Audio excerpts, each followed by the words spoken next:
내가 그 당시에 그러니까 38살? 지금부터 시간이 꽤 흘렀는데 아우디 A8 그 차를 타던 여성 CEO들이 그렇게 많지 않았던 그런 시절이었는데 그 차를 타고 다니면서 온갖 어깨에 뽕이 이만큼씩 들어가 있고 평생 사업이 잘 될 거라고 생각을 해서 정말 기고만장하게 그렇게 살았던 시절이 있었지. 근데 그 당시에 재산이 수백억 정도 됐던 것 같아. 그러니까 지금 개발된 땅을 몇만 평 정도, 계룡부터 시작해서 물 보이는 데 주변으로는 땅을 내가 다 확보를 하고 있었어. 금강 주변을. 그리고 아파트가 한 18개 정도 소유하고 있었고 현금이 한 70억? 이 정도 됐던 것 같아.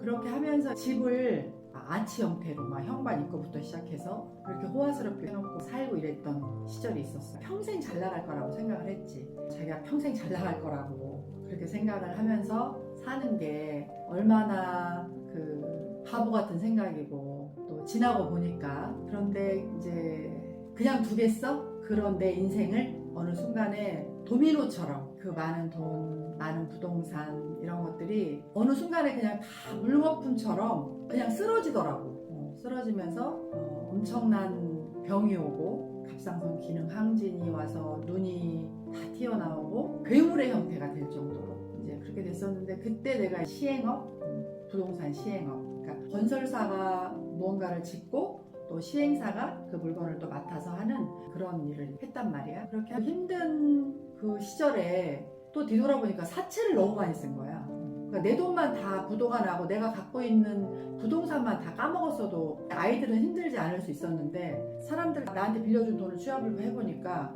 그것도 한 5, 60억 정도 됐던 것 같아.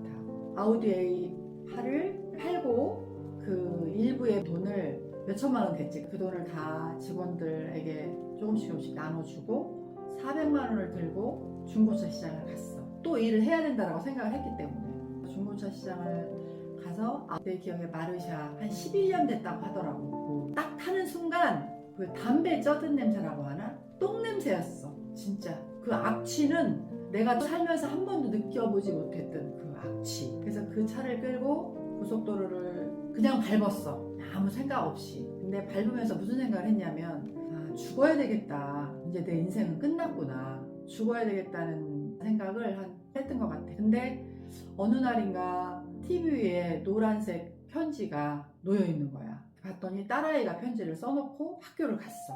딸은 그걸 알더라고. 엄마의 죽음의 신호를 어린 딸은 그걸 느꼈던 것 같아. 그래서 편지를 아이가 딱 써놓고 갔는데 엄마 나는 아직 어려서 모르겠지만 엄마는 참 멋있는 사람이었고 엄마가 나의 멘토가 됐으면 좋겠다. 그렇게 써놓고 간 거야 편지를. 근데 그걸 딱 읽는 순간 뭔가를 이렇게 한 대 얻어맞은 기분? 그래서 다시 살아야 되겠구나 그런 생각을 갖는데 현실은 너무 무겁지. 그 당시에 보니까 진짜 빚이 거의 한 200, 80억 대 된 것 같아. 내가 살아생전에는 갚을 수 없을 만큼. 그러니까 다 포기하고 싶더라고. 모든 걸 다 그냥 놓고 싶었고 대인기피증이 오는데 지금도 그런 생각을 하면 되게 가슴이 아픈데 어느 사채업자는 우리 아이들을 학교 어디 다니는 거 아니까 데려다가 새우잡이 배에 팔아 넘길 거니까 너 내 돈 갚으라고. 정말 친구처럼 지냈던 사채업자들이거든 내가 잘 나갈 때는. 근데 부도가 나니까 언제 받냐는 듯이. 물론 모든 사람들이 자기 돈은 다 피같지. 피 같은 돈인데 그렇게 돌변을 하더라고. 근데 아이들을 판다라는 소리를 들으니까 정신이 들기 시작하는 거야. 엄마잖아. 그러면서 정신을 차리기 시작을 했는데 가장 그 정신을 차려야 되겠다고 생각을 한 거는 이제 딸아이, 지금 큰딸 공부를 되게 잘해서 가끔 여행 가면 엄마가 그때 40대 초반에 우리 놔두고 죽을까봐 공부를 더 열심히 했다. 이제 그 얘기를 하면서 같이 붙잡고 우는 적이 많은데 근데 엄마가 지금 착하게 살아서 우리에게 이렇게 멋진 모습으로 엄마가 이런 모습을 보여줘서 나는 참 그때 엄마를 내 인생의 멘토라고 얘기했던 거를 친구들한테 그런 얘기를 자신 있게 할 수 있다라고 얘기해 줄 때 그 큰 어떤 재산보다도 뭐 엄청난 자산이지. 장사라도 해보자 라는 생각을 가지고 그 공단을 들어간 거야. 공단 안에 아주 후줄근한 그런 식당을 해보지도 않은 식당을 들어가서 밥 장사를 한 거야. 도시락 장사를. 근데 어쨌건 그 돈을 벌어서 아이들에게 조금이나마 도움을 주겠다는 생각으로 한 거잖아. 그럼에도 그 시간에도 계속 부동산적인 거는 끈을 놓지 않고 이제 시행사 같은 데서 이렇게 건물 분양하다가 남으면 다시 분양팀들이나 이렇게 설거지 팀들을 모집을 하거든. 그 설거지 팀이 뭐냐면 분양 다 끝나면 몇 개 남는 게 있어. 근데 건설사든 시행사든 부동산이라고 하는 거는 모든 게 다 완판이 돼야만 돈이 남아. 그들도 이득이 돼. 근데 그게 이제 몇 호수가 남아있거나 몇 개가 남아있으면 그들도 플러스의 영업이익이 안 나잖아. 자산의 이익, 법인의 이익들이 안 나니까 설거지 팀을 항상 모집을 해. 이게 우리 부동산 쪽으로는 좀 속된 말이야.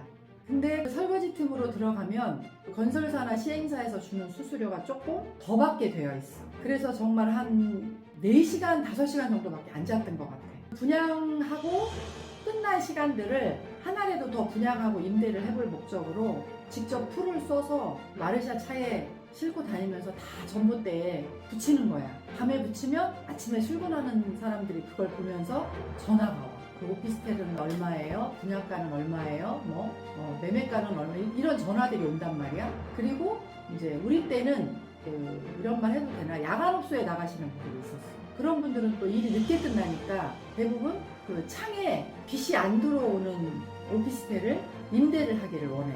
근데 어차피 오피스텔이나 이런 분양을 해갖고 매매를 해가는 사람들은 누가 들어올지 간에 임대료만 받으면 되는 거잖아. 그 야간업소 다니시는 분들한테 늦은 시간에 브리핑을 하러 가는 거야. 그걸 맞춰야 분양을 할 수 있으니까. 공실이 있을 때는 완판하기가 쉽지 않거든. 그러니까 뭐든지 다 채워져야만 임차인이 들어와서 살거나 뭐 공장을 하면 공장을 또 해볼 사람 그런 임차인들이 들어와야 그거를 큰 돈을 해서 매매를 할 수가 있는 거야. 근데 나는 큰 돈으로 분양을 해야만 수수료를 많이 받잖아.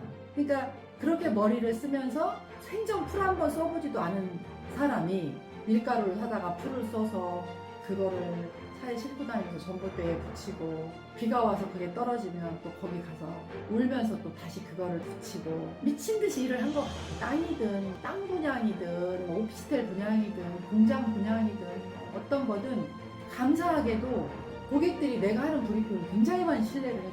그래서 크게 어렵게 하는 고객들이 별로 없었고 정말 한 채 분양받으러 왔던 사람이 막 2채, 3채씩 분양을 해가고 이러니까 한 6개월 만에 또 어느 정도의 시드머니가 만들어지기 시작하는 거야. 그래서 그 돈을 또 다시 나는 땅을 샀어. 왜 땅을 샀냐면 사채업자들이 나를 마냥 기다려주지는 않을 거 아니야. 애들까지 잡아다 판다는데 그들은 돈이 중요한 사람들이고 피 같은 돈을 나한테 줬는데 사업이 잘 되면 사업까지만 사업이 부도나면 사기꾼이잖아. 그래서 땅을 사면서 내가 그 사채업자들을 다 불러 모았어. 내가 일을 하도록 나를 내비둬라. 그리고 나는 지금 빚이 많아서 신용불량이다. 갈 곳이 없다. 단 나는 다시 일어나서 내 앞으로 모든 정선미 이름으로 사업장을 만들 거고 사업자를 낼 거기 때문에 나는 개인 회생이나 파산 선고를 하지 않겠다.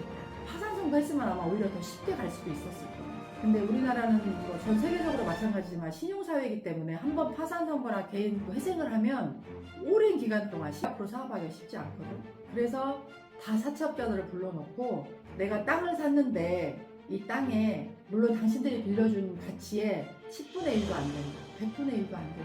그러나 여기 있는 모든 사람들이 금액에 상관없이 똑같이 많이 빌려준 사람부터 시작해서 금액이 큰 금액부터 시작해서 똑같이 근저당 설정을 해놔라. 내 제안에 불만이 있는 사람은 나를 사기꾼으로 법정 구속을 시켜라.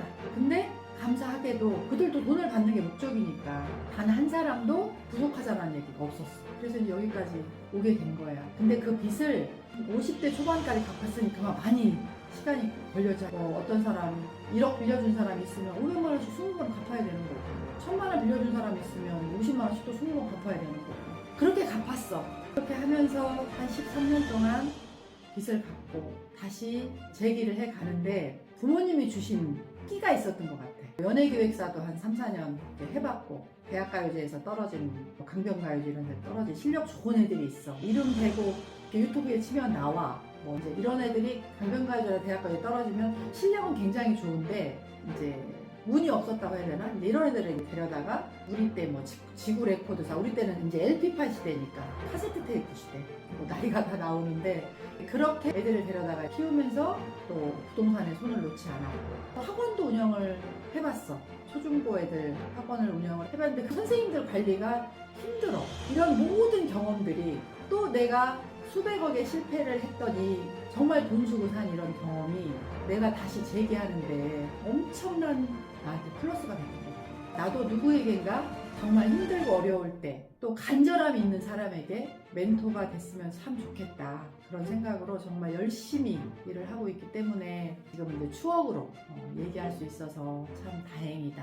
얘기를 여러분들한테 또 해주는 건 여러분들 나처럼 살면서 누구나 다 한 번의 아픔이 있고 시행착오가 분명 있는데 일을 하든지 간에 포기하지 않고 죽지 않고 건강하기만 하면 건강할 수만 있으면 두 다리만 있으면 무엇이든 해서 먹고 살 수 있고 또 빚도 갚을 수 있고 또 다시 행복한 가족으로 이렇게 결합될 수 있는 거기 때문에 늘 이렇게 희망을 가지고 했으면 좋겠고 제가 나무 조경 사업을 크진 않지만 하고 있는데 봄 되면 파랗게 피는 잎을 보면 희망을 느끼고 해서 나무 사업 하면서 굉장히 행복한데 이제 고객들 중에 나무 몇 그루 달라고 그럼 내가 이제 공짜로 가져가라고 얘기도 하고 또 나무도 제가 무료로 그려서 여러분들이 또 그 생물을 키우는 그런 마음도 가져볼 수 있고 또 뭐 학원을 운영하신다거나 또 뭐 자식이 연예계 또 기려놓고 싶다거나 또